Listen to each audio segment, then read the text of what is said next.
Maraming taon na ang nakalipas mula nang maranasan namin ang kahindik-hindik na pangyayari sa probinsya ng Capiz. Dalaga pa lamang ako na mangyari ito. At ngayon, ibabahagi ko sa inyo kung anong totoong nangyari nang minsan makadaupang palad namin ang mga aswang. Kabanong, tawagin niyo na lamang akong Ellen. Hindi ako nakapagtapos ng kolehiyo. Pagtapos ko kasi ng high school noon, gusto na agad ng tatay ko na magtrabaho na ako para makatulong sa kanila. Wala naman akong magawa. Hindi rin naman ako makakontra. Kasi sa pamilya namin, si tatay ang palaging nasusunod. Pambira naman talagang buhay to, oh. Bakit ba lata na naman ang kanin natin? Wala bang nagbantay nito kanina? Kararating ko lang, Tay. Inutusan mo ako, di ba? Ikaw, Mirna. Ano bang ginagawa mo? Hindi mo na ba binabantayan ng sinaing? Anak ng tokwa naman, oh. Alam mo, maghahapunan na tayo, eh. Ang galing mo rin naman, ano? Ikaw itong walang ginagawa, bakit hindi ikaw ang nagbantay? Hindi ko naman trabaho yan, eh. Ngayon nga lang ang araw ng pahinga ko, tapos pakikilusin mo pa ako sa bahay. Bakit? Magbabantay ka lang naman ng sinaing, ah. Nakikita mong naglalaba ako, eh. Malulumpo ka ba kapag nagbantay ka ng sinaing? Hindi naman, di ba? Ba't natututo ka ng sumagot, ah? Baka gusto mong sampalin kita dyan.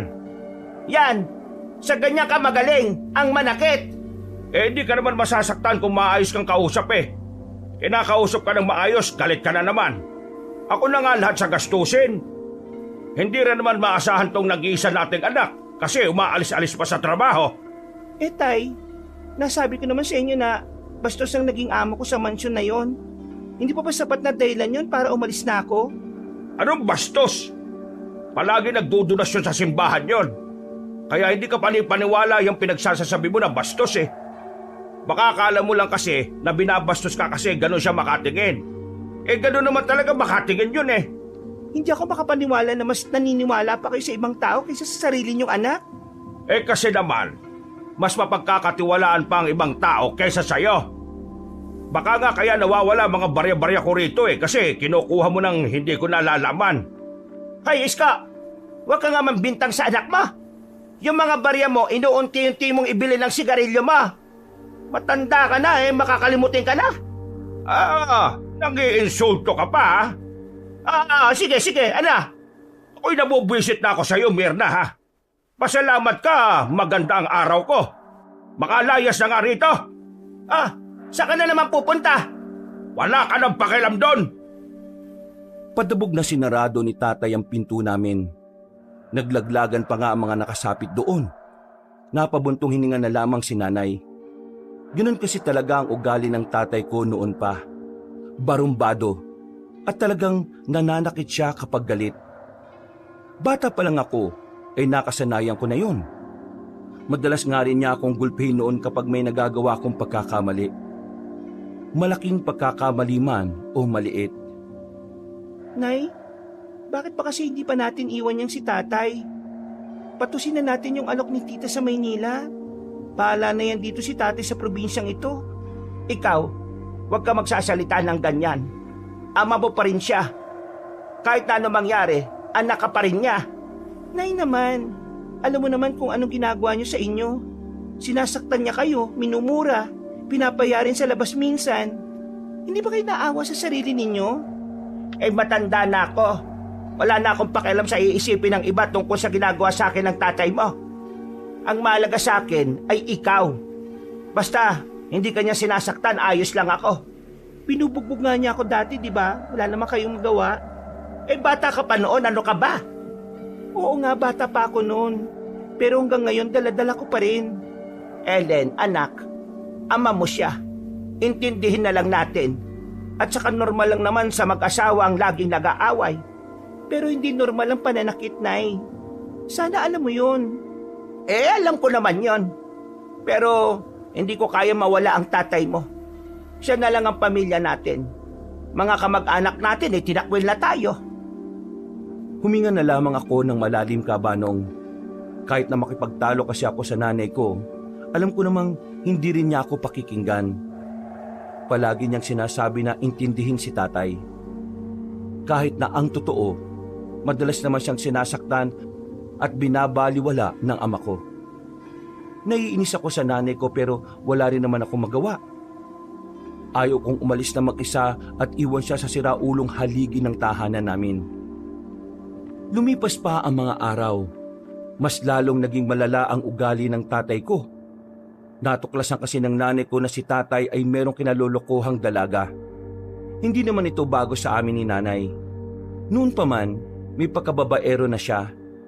Sinabi niya noon na magbabago na siya pero mula nang magkaroon siya ng maayos na trabaho, bigla siyang yumabang at parang nakakalimutan na niya ang sinabi niya. Hoy, umayos ka ng bintang mo ha?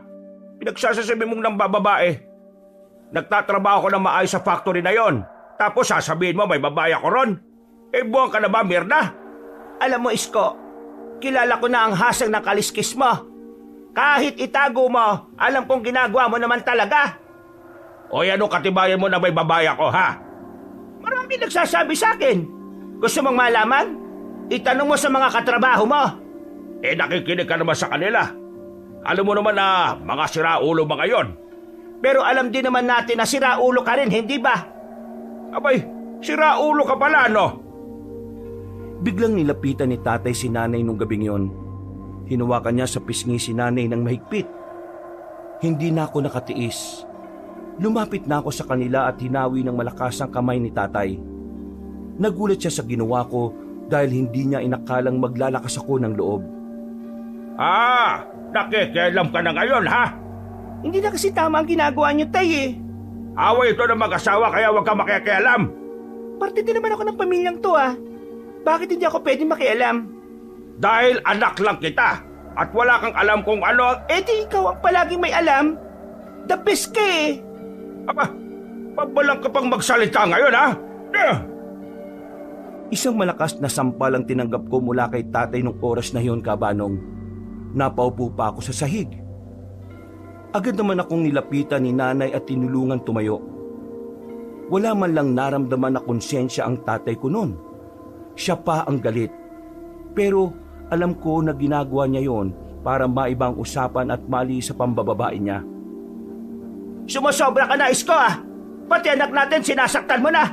Anong klaseng ama ka? Anong klaseng anak yan? Yun ang itanong mo. Walang bodo. Kanino pa ba ako magmamana? Di ba, sa'yo rin naman? Hindi ka talaga titigil, no? Ano ba? Tumigil ka na. Kapag di ka tumigil, ipapalo ko sa'yo itong hawak kong plancha. Biglang napahinto si tatay na makita ang hawak ni nanay. Hindi na ito tumuloy sa paglapit sa akin. Napamura na lang si tatay. Masama ang tingin niya. Para siyang kriminal kung makatingin. Bagay na nagdulot naman ng takot sa akin noong oras na yon. Umalis si tatay.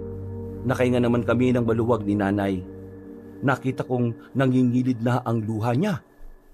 Yun ang unang beses na hindi ako naggalit sa pagiging martir niya.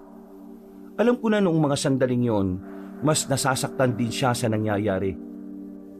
Pasensya na, Nay. Wala akong magawa para sa inyo. May nagawa ka naman.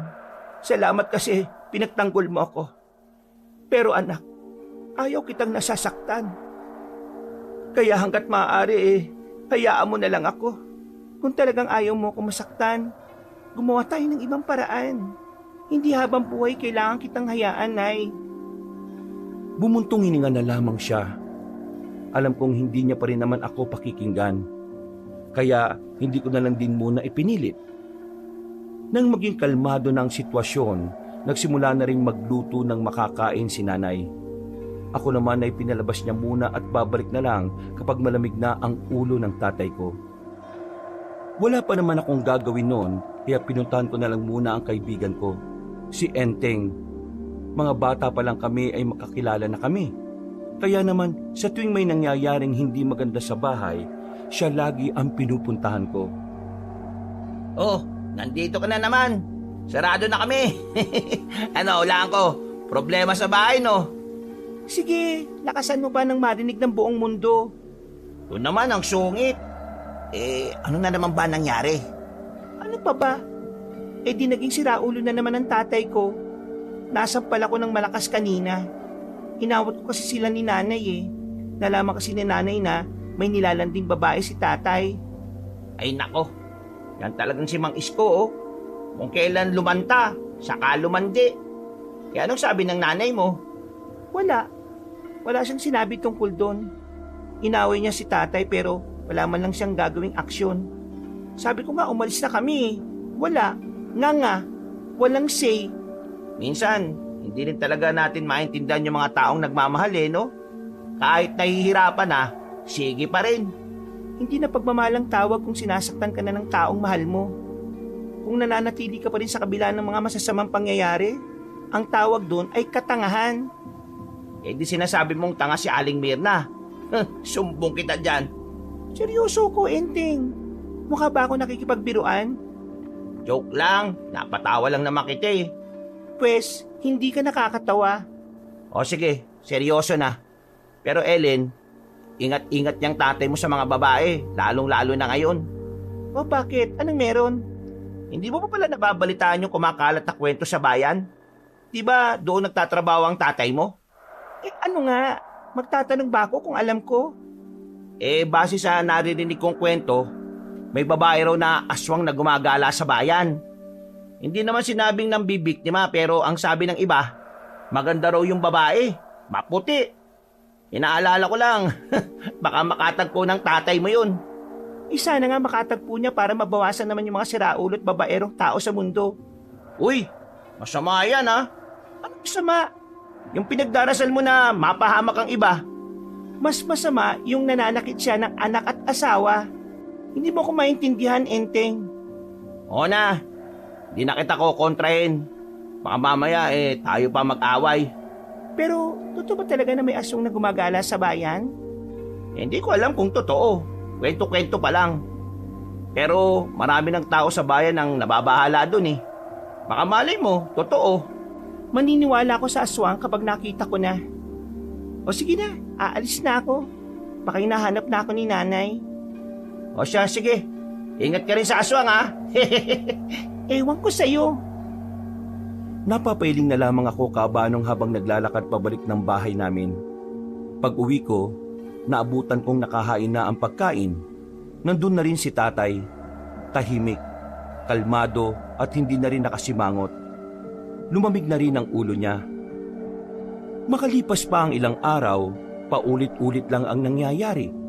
Laging nag-aaway ang mga magulang ko kabanong. Habang ako, hindi ko naman alam ang gagawin. Parang tumatagal, namamanhid na lang ako sa mga nakikita at naririnig ko. Ellen, mamaya nga puntahan mo si Maring Gemma. Sabihin mo, mamaya na ako magbabayad ng utang ko sa kanya ha. Nagkaroon ako ng sideline kahapon eh. Sige po, ma. Ay, siya nga pala. Lilipat na tayo ng tirahan. Po? Ako, lilipat na tayo ng tirahan. Itong bahay na ito babawi na ng tsuhin mo. Paano ba naman kasi? Inaway ng tatay mong tsuhin mo nitong nakaraan. Ay ayon, pinapalayas na tayo. Ay, pambihira naman. Ano na naman ba ang ginawa ng magaling mong asawa? Hindi na siya nahiya sa tao. Pinahiram na nga lang tayo ng bahay, pinatitira. Inaway niya pa talaga. Wala naman tayong magagawa. Lumipat na lang tayo para wala ng gulo. Ang tanong, may malilipatan ba tayo?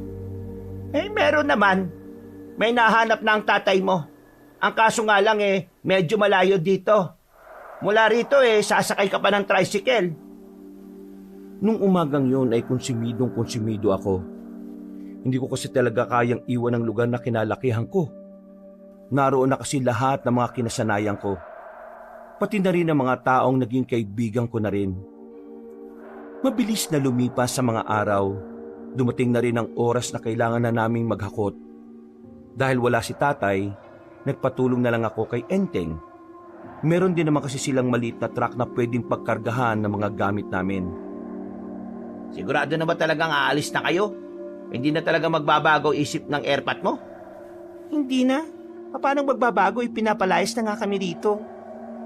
Humingi na lang kasi siya ng sorry sa tiyuhin mo para hindi na kayo umalis. Si tatay, hihingi ng sorry. Mas malabo pa sa sabaw ng pusit yan.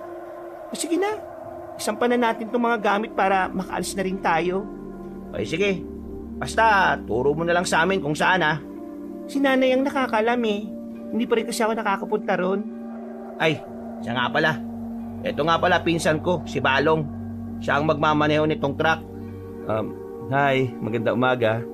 Pasensya ka na kuya ah. Walang maganda sa umaga ko eh. Ikaw? Ha? Wala. Yakyat na natin itong mga gamit nyo. Wala. Ina mo pumake up. Napapailing na lang ako, Kabanong. Maya-maya pa, isa-isa na rin naming hinakot ang mga gamit.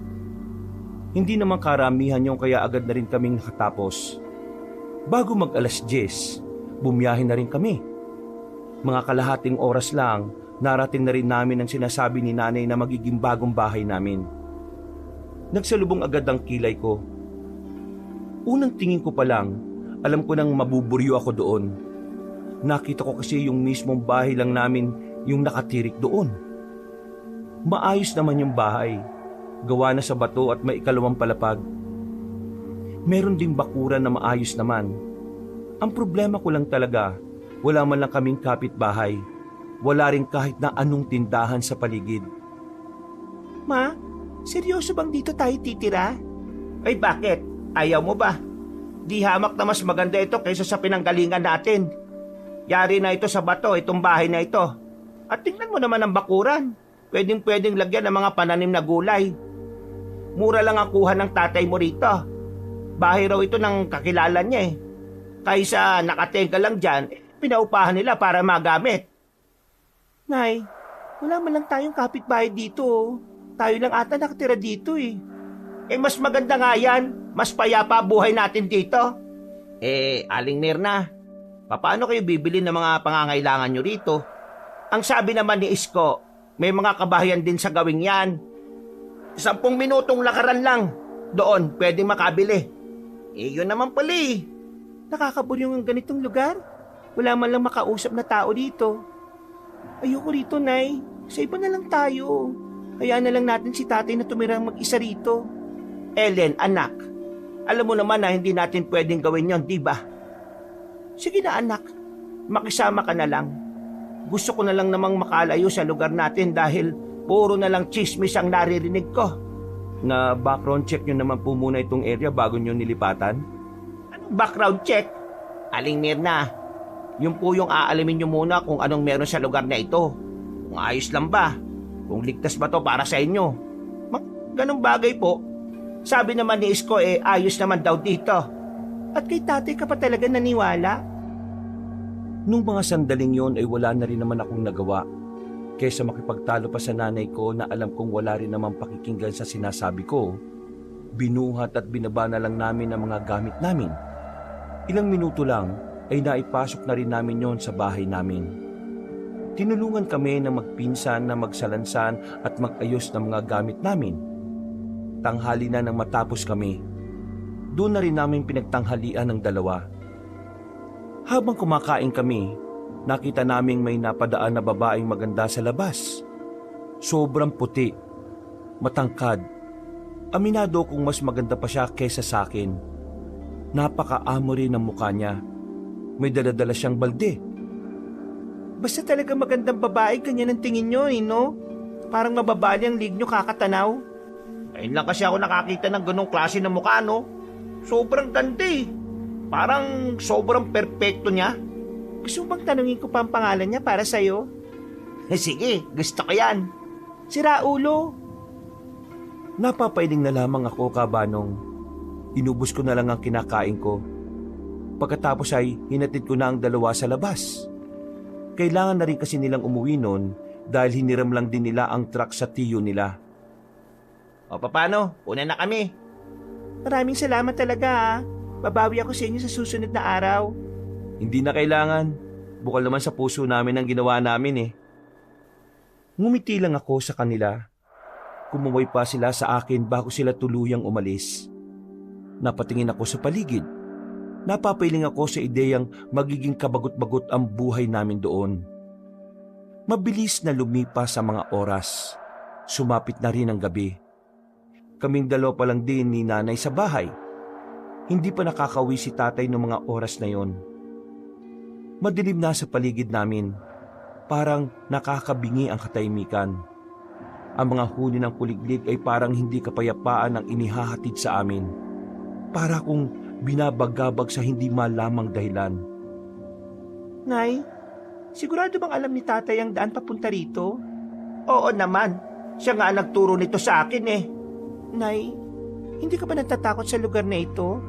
Bakit naman ako matatakot? Sobrang tahimik eh. Madilim. Wala man lang tayong kakilala rito. Kapag may nangyaring masama sa atin dito, wala tayong mahihingan ng tulong eh. Yung sinasabi mong lugar na may mga pamilihan, may 10 minutong lakaran pa. Ellen, pwede ba? Huwag ka nga mag-isip ng kung ano-ano. Ginugulo mo lang ang isipan mo. Ang mabuti pa, mauna na tayong kumain at baka mamaya-maya pa makakarating ang tatay mo. Hindi talaga ako mapalagay noon. Hindi ako komportable sa kinalalagyan namin. Parang sa tuwing titingin ako sa labas ay merong palaging nakatingin. Sanay naman ako sa mga madidilim na lugar at sa mga tahimik. Pero para sa akin, kakaiba ang gabing yun. Pumasok na lang ako sa sarili kong kwarto. Sa bahay kasi na naupahan namin, may 2 kwarto. Puro nasa taas. Ang kwarto ko ay katabi lang naman din ng kinatatay at nanay. Lumapit ako sa malaking bintana. Bago ko isara, tumingin na muna ako sa labas. Puro kadiliman lang ang nakita ko kaya sinara ko na lang. Halos 1 oras na yata ako nakahiga pero di man lang ako dinadalaw ng antok. Hindi nagtagal, nakarinig na ako ng malakas na hiyaw. Hiyaw na parang nagmumula sa isang mabangis na hayop. Galing ang hiyaw sa kagubatan. Nakaramdam ako ng takot kaya bumangon na muna ako at pinuntahan ng kwarto ni nanay. Ah, bakit? Akala ko ba tulog ka na? Nay, narinig mo ba yun? Ha? Ang alin? Yung malakas na hiyaw na parang galing sa gubat? Malakas na hiyaw? Eh wala naman akong naririnig. Meron akong narinig eh. Maya-maya ay meron na namang malakas na hiyaw mula sa gubat. Oh, yun oh. Narinig niyo ba yun? Aba, oo nga no. Baka naman asong ligaw lang naman sa gubat. Asong ligaw? Paano naman magkakaroon ng aso sa gubat? Ay nako, ang kulit. Malamang na ligaw. Kaya nga asong ligaw eh. Ikaw talaga, Ellen, no? Huwag mo nang tinatakot ang sarili mo. Matulog ka na. Eh, Nay, paano kung Kung aswang yung narinig nating humiyaw? Aswang? Eh di ba hindi ka naman naniniwala sa aswang? Ang sabi mo pa nga maniniwala ka lang kapag nagpakita na sa'yo. Eh nagpakita na ba? Malamang hindi pa, Nay. Eh di walang aswang. Eh sige na, pasok na sa kwarto. Bukas na uuwi ang tatay mo. Pambihira, unang gabi sa bahay, wala yung loko-loko. Nay, pwede dyan na lang muna ako matulog habang wala pa si tatay. Gisingin yun lang ako sakaling bigla siyang dumating. Ay nako, naalala mo lang siguro yung palagi tayong tabing matulog ng bata ka pa, no? Sos, kunwari ka pa. O sige na, dito ka na. Nay, kung ano naman ang sinasabi niyo eh. Natawa na lang ako sa sinabi ni nanay. Tumabi ako sa kanya sa papag. Wala pang ilang minuto, nakaramdam na rin ako ng antok. Kailangan ko lang pala talaga ng kasama. Hindi ko na namalayan ng oras. Umaga na pala, pero wala pa rin si tatay. Pagtingin ko sa tabi ko, wala na rin si nanay. Agad akong bumangon at dumungaw sa bintana. Nakita ko siyang nagsasalang na ng pang-agahan namin sa bakuran. Ah, bumaba ka na riyan at tulungan mo ako magsibak. Nagilamos ako kaagad. Tinulungan ko si nanay sa ginagawa niya. Habang abala kami sa niluluto, muli naming nakitang dumaan ng magandang babae. Nakangiti siya sa amin. Sabay, pinasadahan niya ng tingin ang kabuuan ng aming bakuran. Kaagandang dalaga nito no? Sino kaya mga magulang nito at bakit parang perpektong pagkakagawa sa kanya? Buti pa sa iba na sabihan mo ng maganda. Pero ako wala akong matanda na sinabihan mo ako ng maganda, Nay. Ay, ano ka ba naman? Siyempre maganda ka rin naman. Kaso? Anong kaso? Wala. Itinuon ko na lang ang tingin sa magandang babae na papalayo. Nakakainggit ang kagandahan niya.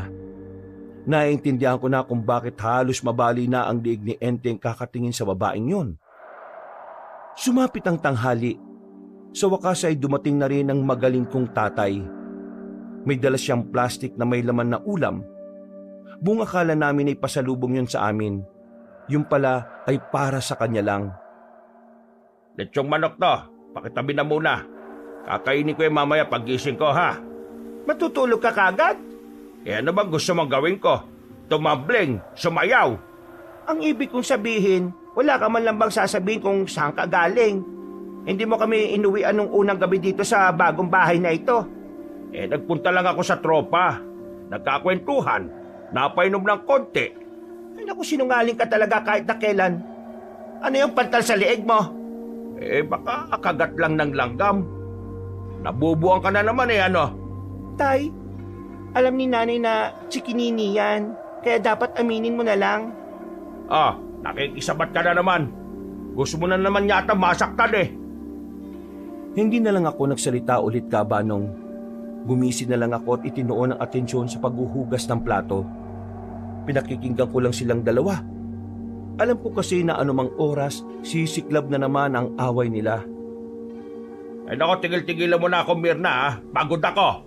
Alam mo, Isko, wala naman akong pakialam kung gusto mo lang humanap ng iba na mas bata at mas maganda o mas sexy. Pero ang akin lang naman umuwi ka rito. Magpakita ka rito.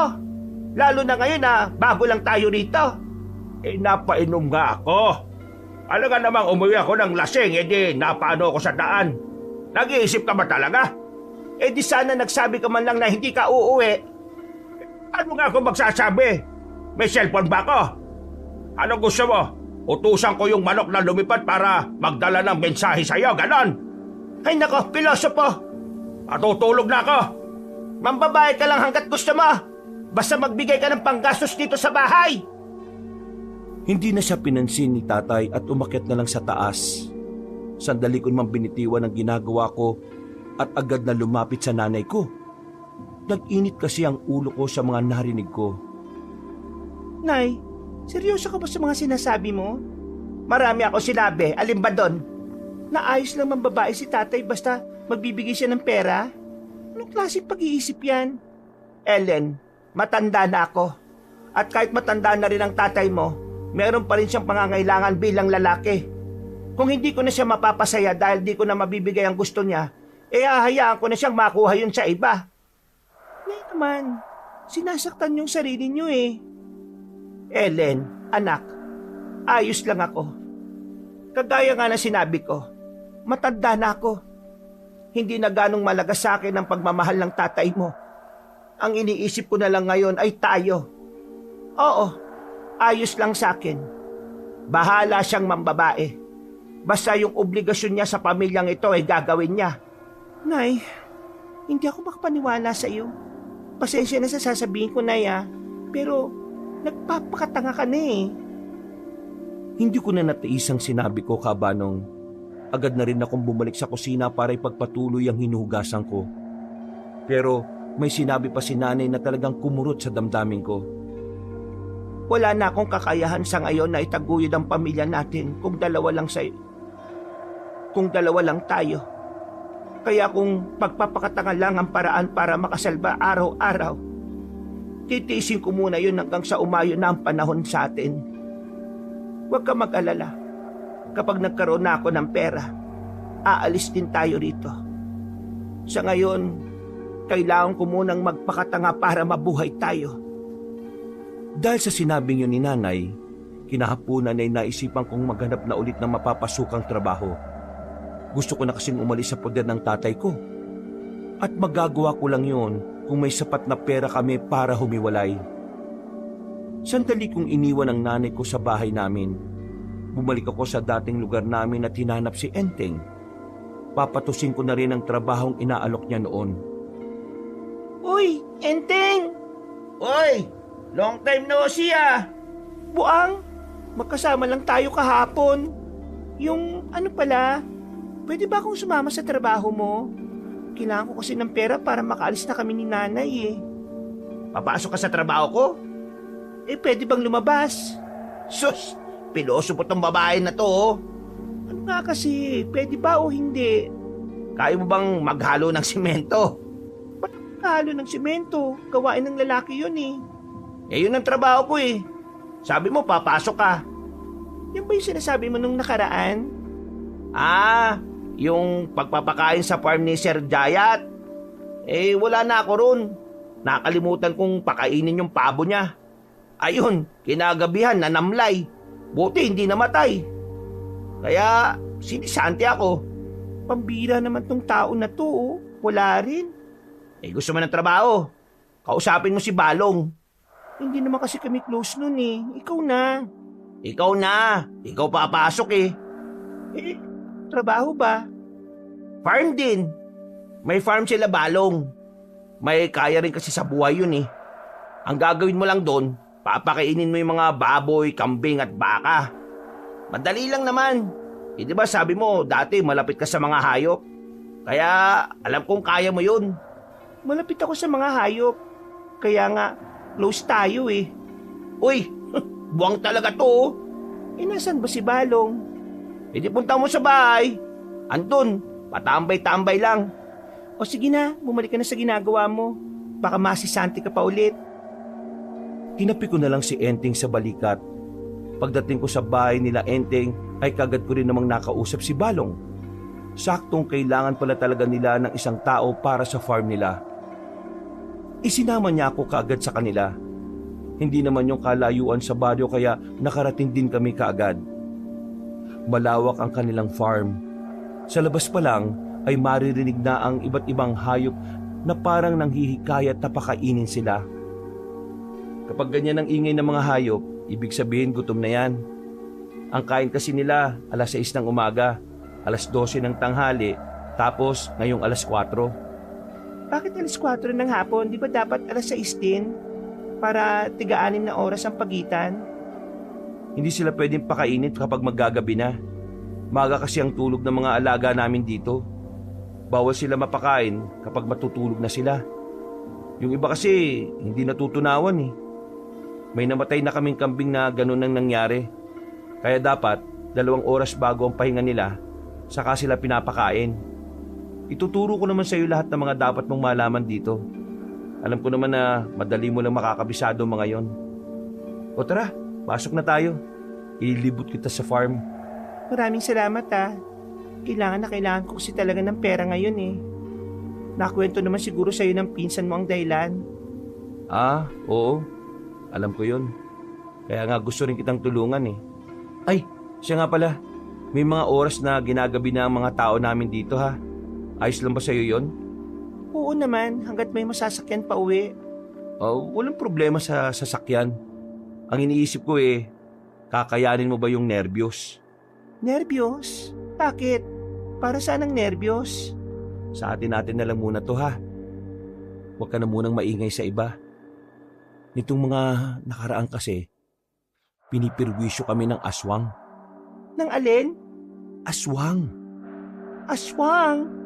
Oo, aswang. Yung lumilipad pero pwede rin gumagapang. Aswang. Hindi pa tayo close para magbiro ka ng ganyan ah. Promise, hindi ako nagbibiro. Ayun, nakita mo yung mga nakasabit na yun sa mga hulungan. Laman yan, bawang. Pangontra daw yan sa mga aswang. Itong mga nakaraan kasi, yung pinakamatanda naming tao, nagsabi kay Papa na parang may umaaligid daw na aswang sa mga alaga namin. Kaya yan, naglagay na kami ng ganyan. O sige, sabihin na nga nating totoo yung sinasabi mo. Pero bakit mga hayop ang puntirya ng mga aswang? Di ba nga ang puntirya nila mga buntis o kaya naman bata? Basta tao. Sa pagkakasabi sa akin ng isa kong tiyuhin, may mga ginagawang ritual daw kasi ang mga aswang na yan. At para maisagawa ang mga ritual nila, kailangan nila ng mga alay. Tapos, yung alay na hayop, kakainin din nila yun. Take note ha, buhay nilang kakainin. Yun ang sabi sa akin. Sa hindi ko malaman na dahilan, bigla na lang akong nakaramdam ng takot. Nanlamig ako dahil sa kilabot. Minsan na nga lang akong makahanap ng maayos na trabaho, may aswang pa akong pwedeng makainkwentro. So ang tanong ko ngayon, sakaling maiwan ka rito ng gabi at makita mo ang aswang, kakayanin mo bang protektahan ng mga alaga namin? Hindi naman siguro ako lang ang may iwan dito, no? Kaya, oo, kaya ko naman. Lahat kakayanin ko para lang makawala na kami sa poder ng tatay ko. Totoo nga sinasabi sa akin ni Enteng. Palaban kang babae. Ay nako, minsan lang magsabi ng totoo yun, kaya dapat hindi ka basta-basta naniniwala. Idinaan ko na lang sa biro ang usapan namin para kahit papaano, mawala rin ang nararamdaman kong takot. Pinagpatuloy namin ang paglilibot sa farm nila. Lahat na ay naipaliwanag na sa akin ni Balong. Hindi naman mahirap tandaan ang mga detalye. Sa katunayan, hindi pa ako nakakalabas ng farm nila ay kabisado ko na agad ang lahat. Maya-maya pa, nagpaalam na rin ako sa kanya. Gusto niya pa sana akong ihatid sa amin pero tumanggi ako. Kapag nakita kasi siya ng tatay ko, kung ano-ano na naman ang iisipin. O sige, bukas tanghali ka pumunta rito, tapos hanggang alas 6 ng gabi. Ganun ang oras ng pasok mo. O paano? Ingat ka sa biyahe Maraming salamat. Habang nasa biyahe, bumalik na naman sa isipan ko ang mga sinabi ni Balong. Naalala ko rin ang sinabi ni Enteng tungkol sa mga aswang. Konektado yon sa hinala ko na baka aswang ang naririnig kong humihiyaw sa gubat. Kahit na ayaw kong maniwala, para bang sinasampal na ako ng katotohanan na totoong nabubuhay ang mga aswang. At ang katotohanan, baka malapit lang din sila sa amin. Mag-aalas 6 na nang makarating ako sa amin. Pagbayad ko ng pamasahe sa driver, tumingin siya sa akin sandali. Tinanong kung bakit doon kami nakatira. Sinabi ko na lang na hindi ko rin alam. Tapos bigla na lang nagbago ang ekspresyon ng mukha niya. Parang nababahala. Anong problema nun, Manong? Ay! Saan ka nang galing? Naghanap po ng trabaho. Baka may mapapasukan na ako. Uy! Sa wakas, may silbi ka na rin. O anong trabaho yan? Sa farm na pinsan ni Enteng. Sinong pinsan? Yung matangkad na mistiso? Yung si Badong ba yun? Balong po. Oo, Balong. Kilala mo pala yun. Kapag nanligaw sa'yo, asawahin mo kaagad Mapera pamilya nun. Hay, umayos ka nga sa sinasabi mo. Para mong binubugaw ang anak natin Ano pinagsasasabi mo? Di ka talaga nag-iisip no? Tinuturuan ko lang siyang maging praktikal. Mabait na tao si Balong. Hindi siya dapat ginagamit sa pansariling interes nyo lang. Kung gusto niyang yumaman, kayo magpakasal sa kanya. Ba't tarantadong babae to Wag mo nang patulan. Sabi mo masakit ang dibdib mo kanina. Baka mamaya mahirapan ka ng huminga niyan. Hindi na ako sinaktan ng tatay ko ng mga sandaling yon. Pumasok na lang din ako sa kwarto ko at sandaling nagpahinga. Nang tuluyan ng kumagat ang dilim, tinawag na ako ng nanay ko para maghapunan. Magkakatapat kami sa iisang lamesa.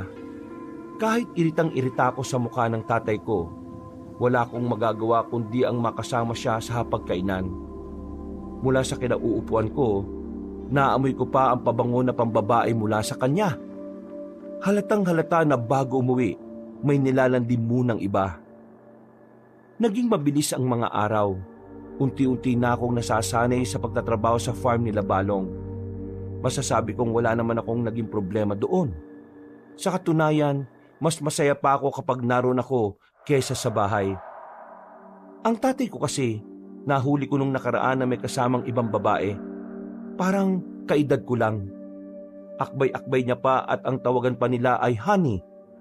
Hindi ko na nilapitan dahil kasama ko si Balong at Enteng ng mga oras na yon.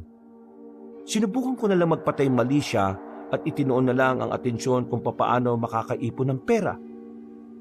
May mga aswang pa rin bang umaaligid dito, Insan? Wala naman, nung nakaraan lang. Bakit? Umalis na kasi ako dun sa ginagawa naming bahay. Dito na lang ulit ako. Bakit? Akala ko ba mas malaki sahod doon at mas madali? Malaki ang sahod, gabi naman kami gumagawa. Hindi mo ba kaya kapag gabi? Kaya ko naman, basta wala lang aswang. Nang marinig ko ang sinabi ni Enteng, napatigil ako sa pag-aabot ng pagkain sa mga manok. Lumapit ako sa kanilang dalawa at agad na nakisali sa usapan nila. Inaswang kayo sa site? Inaswang? Ay, parang gano'n na nga. Kagabi kasi, kasama ko si boss, ang asawa niyang buntis. Tapos, nagulat kami kagabi. May mga naririnig na kaming malalakas na kaluskos eh. Tapos parang tumatapak sa mga tuyong dahon. Totoo ba yan? Sabi kasi nitong si Ellen, karamihan sa sinasabi mo kalokohan eh. Uy, totoo to. Kahit tanungin niyo pa si Mang Openg, nangyari talaga. Alam niyo, sa totoo lang, parang kakaunti na lang talaga maniniwala na akong may aswang. Bakit? Nakakita ka na ba? Hindi pa naman. Pero dun sa bago naming bahay, palagi ako nakakarinig doon na parang may mabangis na hayop na umaalulong. Tapos minsan, may mga tumatakbo rin na mabibilis. Bakit po sila biglang naging active? Wala naman sila noon Etong bagong kaalaman sinabi lang din to ni Tio. Insan, si Tio Fernan from Davao, kilala mo yun di ba? Ah, oo. Yung maraming tattoo na maangas. Oo, maraming alam sa mga aswang yun. Sabi niya, kaya daw biglang nagpaparamdam ang mga aswang, pwedeng may idadao silang okasyon na kung saan kailangan nilang kumuha ng tao. Di ba nung una, nasabi ko hayop. Kailangan pa rin nila ng hayop, pero para sa ritual lang. Sabi ni Tio Fernan, kapag nangailangan na sila ng tao, ibig sabihin lang nun, idadaos na nila ang isa sa pinakamahalagang okasyon sa kultura nila. Anong okasyon? Kasal? Binyag? O Pasko? May Pasko ba sila? Wala sa binanggit mo. Pista. May ginagawa raw silang pista. Sa okasyon na to, nag-aalay at naghahanda sila ng mga tao. Naniniwala kasi sila na sa pamamagitan daw ng pag-aalay, mas pinapalakas sila ng mga tinuturing nilang Diyos. Kumbaga sa ating mga tao, yun ang pananampalataya nila. Nako, parang nitong nakaraan lang, haka-haka lang itong mga aswang na to Pero ngayon, mukhang nakakatotoo na. Ellen, ayos ka lang ba? Bigla ka natahimik dyan. Ayos lang naman ako. Iniisip ko lang kasi si nanay kapag mag-isa siya sa bahay. Kung gusto mo, adjust natin ang pasok mo. Magsimula ka na lang na maaga, tapos uwi ka ng tanghali para may kasamang nanay mo hanggang sa gumabi na. Maraming salamat Malaking tulong to para di na ako mag-isip ng kung ano-ano. Itong si Balong ang bait kay Ellen. Sabihin niyo nga sa akin, may iba bang dahilan? Kahit na kailan, napakamalisyoso mo. Nagtutulungan lang kami ni Ellen. Tumulong ka na lang din para matuwa kami sa'yo. O sige na, tutuloy na lang ako sa ginagawa ko. Basta bukas, baga ka na pumasok Tumango na lang ako bilang tugon. Itinoon ko na lang ang atensyon ko sa pagpapakain ng mga manok. Pero ang totoo, kinakabahan na ako. Nung hapon na yon ay madaling-madali ako makauwi. Mabuti na lang ay maaga naming natapos ang lahat ng gawain doon. Nakasakay din naman ako agad sa tricycle kaya nakauwi rin ako sa bahay. Nakita ko ang nanay ko na abala sa ginagawa niya. Pero napansin kong parang balisa siya kahit nandoon na ako. Saka lang niya ako napansin na magsalita ako. Ayos ka lang ba, Nay? Nag-away na naman ba kayo ni tatay kanina? Hindi naman. Ayos lang naman ako, anak. Kilala kita kapag nagsisinungaling ka, hindi ka okay. Medyo masama lang kasi ang pakiramdam ko. Ang dami kasing may ubo. Doon sa palengke. Doon sa baryo. Galing kayo ng baryo? Anong ginawa mo ron? Namili ng mga lulutuin natin. Ang hirap nga makasakay dito ng tricycle. Madalang lang ang dumadaan Akala ko ba doon ka sa sinasabi mo bibili? Nagpunta ka ba ron kanina? Ay oo, nagpunta ako. Nagpunta ako ron kanina pero wala naman kasing walang mabilhan. Hindi totoo yung sinasabi ng tatay mo na may mga tindahan doon. Wala ngang mga kabahayan Ay naku, siraulo talaga si tatay kahit na kailan. Sinabi niya lang yata yun para hindi na ako kumontra sa paglipat natin dito Hayaan mo na. Ang gagawin ko na lang, araw-araw na lang akong pupunta sa baryo para bumili. Yun nga lang magastos sa pamasahe. Huwag kayong mag-alala. Sa umaga sumabay na lang kayo sa akin. Magiging pang umaga na rin kasi ako Ayoko nang sa gabi umuwi. Bakit naman? Nakaproblema ka ba? Hindi naman, Nay. Gusto lang kitang may kasama dito sa hapon. Minsan kasi ginagabi na talaga ako. Nag-aalala na kasi ako sa inyo. Lalo na ngayon, kalat na naman ang kwento na may mga gumagalang aswang dito sa atin. Aswang? Akala ko ba sa bayan lang ang kwentong yan? Nay, sa dami ng tsismosa sa baryo, wala ka bang narinig na kahit na isang kwento tungkol sa nangyayari ngayon? Abay, wala. Bumibili lang naman ako. Hindi ko na dinaraanan yung mga kaibigan ko at baka mapakwento pa ako. Nay, hindi ko alam kung naniniwala kayo sa aswang pero, Nay, kailangan nyo mag-ingat. May nasabi sa akin si Balong. Nangunguha sila ng tao para sa darating na pista ng mga aswang. Hindi na nakapagsalita ang nanay ko. Parang biglang lumalim ang isip nito. Hindi talaga ako mapalagay sa mga kinikilos niya nung gabing yun. Pakiramdam ko talaga ay meron siyang hindi sinasabi. Bagay na hindi ko na muna inalam dahil ayaw ko rin magdulot ng takot sa kanya. Maya-maya lang dumating na si tatay. Kagaya ng palaging nangyayari, maamoy namin na may pabango ng pambabae ang tatay ko. Pero nung gabing yon, para bang may nagbago. Mukhang hindi siya masaya. Parang tensyonado. Nang subukan siya naming tanungin, hindi siya nagsalita at dumiretso na lang sa kwarto niya. Wala, hindi yata sumisigaw ngayon. Hayaan mo na. Ang mahalaga, walang away na magaganap ngayon. O sige na, kain na lang tayo. Kinabukasan ay maaga akong pumasok. Kasama ko na rin si Enting sa trabaho at kaming dalawa ang nakatoka sa oras na yon. Kumusta tulog mo? Kailan ka pa naging concern sa tulog ko? Tinatanong ko lang kasi may sasabihin ako sa'yo. Ano na naman yan? Kapag yan walang kwenta, isasabi ko itong mga pagkain ng manok sa'yo. Nakita ko tatay mo kagabi. May kasamang ibang babae. Sus, yan lang pala. Alam ko na yan. Morena, matangkad, tapos mukhang bata pa. Nakita ko na. Maputi, maganda, matangkad, mahaba buhok. Iba to.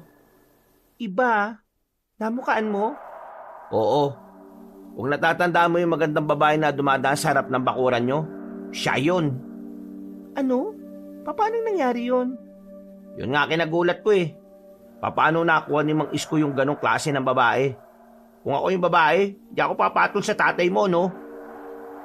Kahit na alam kong babaero naman talaga ang tatay ko, hindi ko mapigilan na makaramdam ng inis. Hindi ko kasi matanggap na ganun niya na lang nilalaro ang mga babae. Kaya nang matapos ang trabaho ko, umuwi kagad ako sa amin. Hindi pa ako nakakarating ng bahay, natanong ko na kagad ang tatay ko na nagmamadaling maglakad. Mahinala ako na makikipagkita siya sa babae niya. Kaya agad ko naman siyang sinundan. Halos 10 minuto rin akong nakabuntot. Nakarating na rin kami sa gubat. Ilang sandali pa, nakita ko na kagad ang tatay ko na may sinalubong na babae. Totoo ang sinabi ni Enteng. Yun nga ang babaeng dumadaan sa bakuran namin. Pasensya na, Linda, ha? Hindi kita mapapanagutan eh. Isa pa, hindi naman ako sigurado na akong ama niyan. Ilang beses lang naman tayo nagkita sa beer house. Malay ko ba kung sino-sino gumagalaw sa'yo? Tigilan mo na ako. Huwag mo na akong silip-silipin sa bahay. Hindi akong ama niyan. Baka mamaya maalaman pa ni Biancang tungkol dito makipaghiwalay pa siya sa akin. Kung ano man ang nangyari sa atin nung gabing yon, tawag lang yun ng laman. At saka, nababagot nga ako sa iyo eh. Bakit ba kasi hindi ka nakakapagsalita? Ang hirap intindihin ng mga senyas-senyas mo. Nagulat ako sa narinig ko. Mas lalo kong nagalit sa tatay ko, Kabanong. Doon ko nasabing napakahayop niya talaga. Pati ang babaeng hindi nakakapagsalita ay sinamantala niya ang kahinaan. Nakaramdam ako ng lungkot nang makita kong umiiyak ang babae. Tumakbo ang babae palayo. Naiwang nakatayo si tatay na kumakamot pa sa ulo. Agad naman akong umalis doon. Nauna akong umuwi sa bahay. Pagdating ng tatay ko, sinalubong ko siya kaagad. Anong pakiramdam, Tay? Ano pinagsasabi mo? Anong pakiramdam na meron ka na namang sinaktang babae? Ano na naman to, Ellen? Itong si tatay, may nabuntis na babae. tapos sinataboy niya lang na parang aso. Alam mo kung ano yung binuntis niya? Babaeng may kapansanan. Sinamantala niya ang kahinaan para lang matikman siya. Miguel ka! Saan mo naman nakuha yung kwentong yan? Ang lakas ng loob. Sinundan kita. Nakita kitang kinakausap mo yung babae kanina. Sinabi mong hindi mo pananagutan kasi di ka sigurado kung ikaw ang ama.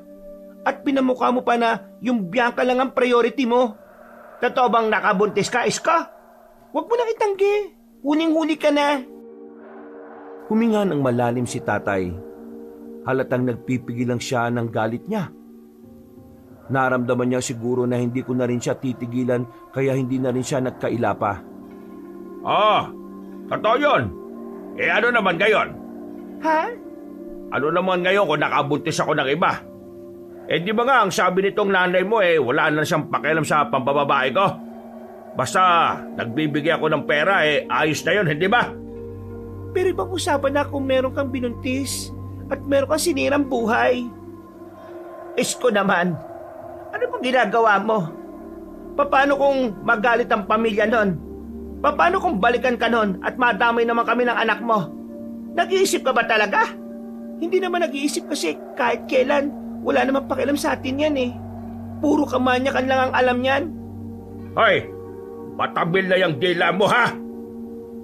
Nasa aktong sasampalin na ako ng tatay ko nang biglang dumating ang magpinsan.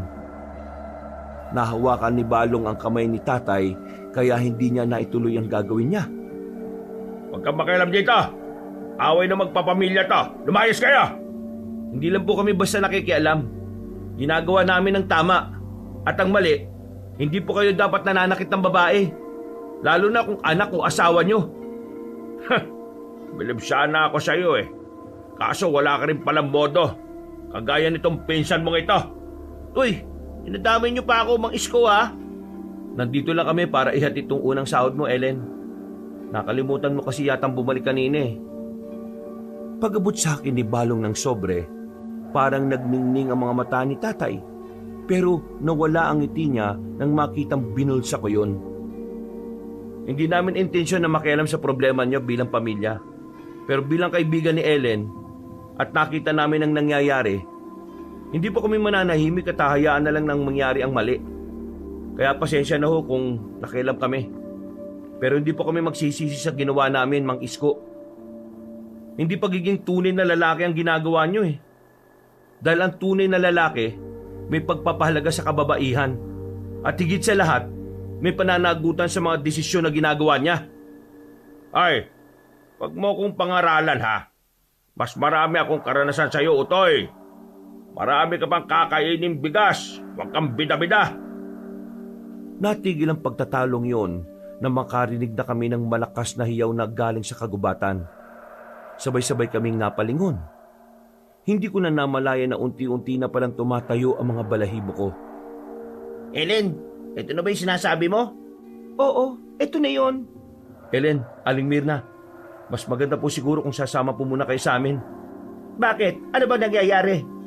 Saka na lang po muna namin ipapaliwanag kapag nakalis na po tayo rito. Hey! Saan nyo dadali ng mag-ina ko? Wow! Kung makatawag na mag-ina, akala mo naman mabuting ama. Kung umbagin kita ngayon dyan. Hayaan nyo na yan. Hindi na namin pinansin si tatay. Sumakay na rin kami sa daladalang sasakyan nila Balong. Habang nasa biyahe, tahimik lang si nanay. Alam kong si tatay ang iniisip niya. Bagay na kinaiinisan ko. Pero hindi ko na lamang pinuna. Ang totoo, kaya kami nagpunta rito kasi nag-aalala kami para sa kaligtasan niyo. Kaninang hapon kasi, sabi ng isang matandang babae na albularyo, mag-ingat daw ang lahat kasi maglilibot daw ang mga aswang ngayon. Hindi siya pinaniniwalaan ng mga tao Mukha raw kasing baliw. Pero sineryoso namin ang sinabi niya. Mas mainam nang mauna tayo sa mangyayari kaysa wala tayong ginagawa para sa kaligtasan natin. Maraming salamat sa inyong dalawa. Hindi ko alam kung paano ako makakabawi sa inyo. Hindi mo naman kailangan bumawi Isipin mo na lang na ginagawa talaga to ng magkakaibigan. Sus! Magkakaibigan mo mukha mo! Idamay mo pa ako dyan! Pagkatapos ng usapan na yon, ay isang mahabang katahimikan ang namayani. Napapatingin na lamang din ako sa labas dahil madilim at parang liblib na rin ang nadaraanan namin. Hindi yun ang karaniwang dinaraanan ko kapag umaalis at umuwi. Kaya naman, alam ko na kagad na ibang direksyon ang tinahak namin. Nalito ako sa dinaanan natin, sorry. Sige lang, baka naman may ibang daan papunta sa baryo. Sabi ko sa iyo kanan yung liko gumit na ka kasi. Napapailing na lamang si Balong. Maya-maya pa. Ano yun? Nakita niyo ba yun? Ang alin? Ano ba yon? Hindi. Mukha lang siyang aso. Pero hindi siya aso eh. Huwag mo sabing... Aswang? Tara, balik tayo. Delikado rito. Agad niyang kinabig ang manibela. At sa mga sandaling yon, umarangkada na naman ang kaba sa kalooban namin. Halos lumipad na kami sa bilis ng takbo ng sasakyan. Pagtingin namin sa likod, may nakikita kaming humahabol na parang mga aso. Kulay itim at matatangkad. Kahit na malayo sa amin, naririnig pa namin ang malalakas nilang angil. Mga angil na parang gutom na gutom. Malas naman natin. Bilisan mo pa. Hinahabol nila tayo. Sagad na to! Baka naman mabungko tayo. Kabadong-kabado kami ng mga sandaling yon, Kabanong. Kung ano-anong dasal na nga ang ginawa, wag lang kaming mapahamak. Makalipas lang ang ilang minuto, ay nakalis na rin kami roon. Nakadaan na kami sa tamang direksyon at nakarating na rin sa baryo. Tumuloy na muna kami sa bodega nila Balong sa farm. Doon lang kasi ang bakanteng lugar na pwede naming paglipasan ng oras. Diyos ko, buti naman at natakasan natin yung mga aswang na yun. Tingin nyo, nagkataon lang ba na nakasalubong natin sila? O talagang tayo pakay nila? Tingin ko naman nagkataon lang. Pero kung sakaling nahuli nila tayo kanina, hindi naman nila tayo siguro kakainin. Dadalhin siguro nila tayo sa lugar nila at gagawing alay. Nay, kanina ka pa tahimik. Iniisip na naman ba si tatay? Oo kasi mag-isa lang siya sa bahay. Paano kung may mga mapadaang aswang doon? O kaya, paano kung balikan siya ng pamilya ng... Nay, huwag na kayo mag-alala sa taong hindi naman tayo pinapahalagahan. Basura naman ang ugali ni tatay Hindi nyo dapat ini-stress ang sarili nyo para sa kanya. Napayuko na lang si nanay. Sa sinabi kong yon, parang nagising siya ng bagya sa katotohanan. Nagpalipas kami ng oras sa farm. Nakahinga ng maluwag dahil walang aswang ang nanggugulo sa amin. Kinabukasan ng umaga, hindi na muna ako pinapasok ni Balong dahil sa nangyari. Hinatid na lang muna niya kami sa bahay para makapag-impake. Buo na ang loob ko noon, Kabanong. Iiwan na namin ang tatay kong babaero. Nay, kilos na. Bakit nakatunganga ka pa dyan? Diyos ko naman, si tatay na naman ang iniisip. Ano bang meron sa lalaking yun at hindi mo mabitiwan? Pasensya ka na anak. Pero umaasa pa kasi ako na magbabago ang tatay mo. Huwag natin siyang sukuan. Nay naman, huwag kang ang bulag. Wala nang pag-asang magbago ang taong yun. Kasi kung gusto niya talaga magbago, gagawin niya yun noon pa. Pero... Natigilan ang pag-uusap namin ng mga sandaling yon nang makita namin si tatay sa bakuran. Tulala siya, sira din ang damit at may mga pasarin sa muka. Agad namin siyang nilapitan ni nanay. Ano nangyari sa iyo? Isko, ano nangyari? Binugbog nila ako. Papatay nila ako. Papatay nila kayo. Sino? Sino yung mga sinasabi mo? Yung pamilya ng babae. Papatay nila tayo kapag hindi ko pinanagutan ng anak nila. Madadamay kayo. Yan nga ba sinasabi ko Kasalanan mo lahat ng ito. Wala nang oras para magsisihan. Kung gusto niyo makaligtas, sumama kayo sa akin. Tatakas tayo. Anak, bilisan mo na. Teka lang. Bakit ba? Hindi ka ba nagtataka kung bakit biglang naging concern niya sa atin si tatay? Malamang pamilya tayo. Hindi ako magtitiwala dyan. Baka lalo tayo mapahamak kapag... Oo, wala kang tiwala. Pero ngayon lang, magtiwala kayo sa akin. Siraulong bata to. Buhay na natin ang nakasalalay dito, no? Buhay natin na inilagay mo sa peligro. Kaya nga itatama eh. Buwang ka pala eh. Kung ayaw mo sumama, bahala ka sa buhay mo. Kami na lang ng nanay mo ang tatakas. Maiwan ka rito. Anak, sige na. Sumama ka na sa amin. Alam ko at alam ni nanay na kahit kailan, hindi ako magtitiwala sa tatay ko. Pero ng mga oras na yon, si nanay ang iniisip ko. Kung hahayaan ko kasi siyang isama ni tatay, baka mapahamak lang din sila. Lalo na't wala namang kaalam-alam si tatay kung papaano niya poprotektahan si nanay. Dahil na rin wala naman talaga siyang pagmamahal kay nanay noon pa. Kaya kahit ayaw na ayaw kong sumama, napilitan na lang ako para mabantayan ko rin ang nanay ko. Agad kaming nag-impake. Binitbit na lang namin ang mga dala namin at pumasok kami ng kagubatan. Sabi ni tatay, sa dulo ng gubat na yon ay merong barangay. Meron daw siyang kakilala roon na tutulungan kaming makarating ng Maynila. Wala akong tiwala sa kanya pero sumunod na lang din ako sa agos. Wisit, bilisan nyo lang maglakad. Para kayo naglalakad sa pasyalan na. Mabilis na nga to. Anong bilis pa bang kailangan mo? Pambihira naman. Huwag na nga muna kayo mag-away. Halos 2 oras na kami naglalakad sa kagubatan. Kalaunan, bigla na lang sinabi ng tatay ko na parang naliligaw kami. Iba na raw ang nadaraanan namin kumpara sa natatandaan niyang daan. Yan na nga ba sinasabi ko, Nay eh. Simpleng direksyon lang, hindi alam.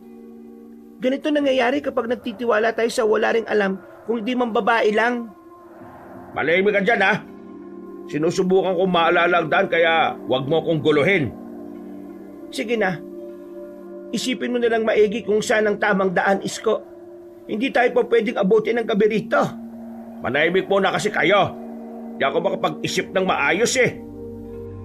Kahit na banas na ako sa tatay ko, Kabanong, hinayaan ko siyang gawin ng makakaya niya para mahanap ang tamang daan. Ang kaso nga lang, inabot na kami ng hapon sa gubat pero parang paikot-ikot lang kami roon. Pabalik-balik lang kami sa dinadaanan namin. Alam mo ba talaga o hindi? Ilang oras na tayo nandito sa gubat? Wala naman nangyayari. Ang ingay kasi ng bunganga mo eh. Wala ka namang naitutulong. Ang sabihin mo, nagbida-bida ka lang talaga pero hindi mo naman talaga maalala kung saan. Dapat, hindi ka na lang sumama. Ang dami mong reklamo. Ano ba? Tama na. Sasapit na ang gabi. Dapat mas mag-isip tayo ng paraan kung paano tayo makakaalis dito. Nay, sumama ka sa akin. Ako ang hahanap ng daan. Huwag na nating ipaubaya sa kanya kasi mas lalo lang tayong naliligaw eh. O sige, bahala kayo sa buhay nyo. Tignan lang natin kung may magawa kayo kapag nakasalubong ninyo yung mga aswang. Ako may dala ko. Kaya kong protektahan ang sarili ko. Bigla na lang niyang pinakita sa amin ang hawak-hawak niyang kutsilyo. Sa puntong ito, parang natunaw agad ang tapang ko. Naisip ko lang kasi na baka kapag napuno sa akin si tatay, bigla na lang niya akong undayan. Hindi ko maiwasang hindi mag-isip ng ganon matapos ang lahat ng pananakit niya sa amin. Anak, hindi tayo pwedeng lumayo sa tatay mo. Wala tayong kalaban-laban sakaling makadaupang palad natin ang mga nilalang na yon. Napabuntong hininga na lamang ako. Noong mga sandaling yon, ay kinain ko na lang din ang pride ko. Inisip ko na lang din na pwede mapakinabangan ng daladalang patalim ni tatay. Ipinagpatuloy namin ang paglalakad. Pero kagaya pa rin ng mga naunang oras, wala pa rin kaming narating. Hanggang maya-maya lang, biglang tumigil si tatay. Binalik na niya sa tagiliran niya ang kutsilyo. Humarap siya sa amin na parabang hindi alam ang sasabihin. Naalarma na lang kami ni nanay nang marinig ang mga yabag ng paa. Sa isang iglap lang, napaligiran kami ng mga taong hindi namin alam kung papaanong natuntun kami roon. Isang matandang lalaki at binata ang nangunguna sa mga yun. Lumapit sila sa amin. partikular kay tatay. Mabuti naman at tumupad ka sa usapan natin. Dapat lang naman na tumupad siya. Kasi kung hindi, kakaidi ko siya. Kumalma ka, Rambo. Sinunod niya ang tradisyon at paniniwala nating mga aswang. Kaya wala kang dapat ikagalit. Pananagutan niya ang kapatid mo at magiging kagaya natin siya. Sandali lang. Wala sa usapan natin na magiging kagaya niyo ako. Ang usapan lang natin, dadalhin ko ang 2 alay ko at mananagutan ko siya. Hindi niyo ako papatayin at mananatili akong tao. Kasama sa aming kultura na kailangan mo maging aswang din. Hindi ka maaaring ikasal at maging asawa ng anak ko kung ikaw ay isang tao lang. Wala yun sa usapan natin. Teka lang, ano ba nangyayari dito, Tay? Ano to? Bakit kinakausap mo itong mga aswang na ito? Rambo, ipaliwanag mo nga sa isang yan kung ano ang ginawa ng kanyang ama. Binuntis niya ang nag-iisang babae sa angkan namin. Bilang pagsunod sa tradisyon at kultura ng mga aswang, kailangan niyang panagutan ng kapatid ko. Kailangan niya maging kagaya namin. At kailangan niya magdala ng 2 tao bilang alay at handog sa angkan ng binuntis niya. Kaya kayo 2, magpaalam na kayo sa mundong ito. Napakawalang hiya mo talaga, Tay. Kaya pala pabalik-balik lang tayo sa gubat na ito para ipagkanulo mo kami sa mga halimaw na yan? Isko, paano mo nagawa ito sa amin? Hindi ko inakala na hahantong ka sa ganito. Wala na ba talaga kaming halaga sa'yo, Isko? Ha? Wala naman talaga kayong halaga sa taong to eh. Biruin mo, iaalay niya kayo para lang mabuhay siya. Isasakripisyo niya kayo dahil sa katarantaduhan na siya ang gumawa. Napakawalang kwento mo talagang ama kahit na kailan. Buhay ka pa, pero yung kaluluwa mo sinusunog na sa impyerno. Sana hindi na lang ikaw napangasawa ni nanay. Para hindi ikaw naging tatay ko. Diyos! Drama! Puro drama! Gusto niyong sagutin ko ang tanong ninyo? Oo! Wala kayong halaga sa akin. Kaya lang naman ako naging ama at asawa kasi itong si Merna, mapilit sa akin eh. Patay na patay. Wala na ako magagawa eh. Kaya ayun, hindi ko naman inakala na tagal kami. At saka, kailangan ko rin naman ng mag-aasikaso sa akin kaya pinatos ko na. Isang malakas na sampal ang binigay ko sa kanya, Kabanong.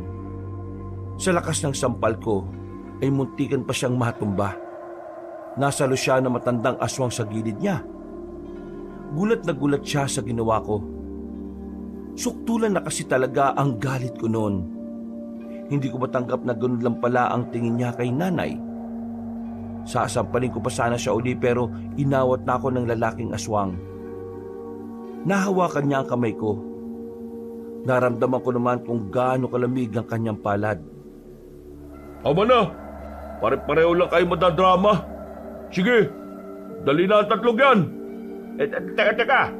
Bakit pati ako? Malamang, makatakasan mo ang anak ko eh.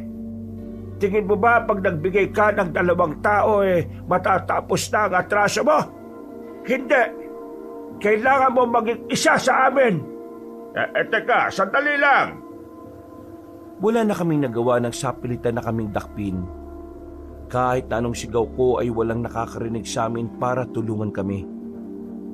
Habang kinakaladkad niya kami, unti-unting lumaki ang pagkamuhi ko sa tatay ko. Kung meron lang akong pagkakataon para burahin siya sa mundo, ginawa ko na noong mga oras na yon. Ang kaso, wala. Wala kaming magawa. Kawalan ng pag-asa ang nararamdaman ko noon. Takot, kilabot sa ideyang mga aswang ang kasama namin. Makalipas lang ang mahigit 1 oras, nakarating na kami sa isang liblib na baryo. Narinig ko na halos lahat ng taga roon ay puro mga aswang. Ipinasok nila kaming 3 sa isang silid.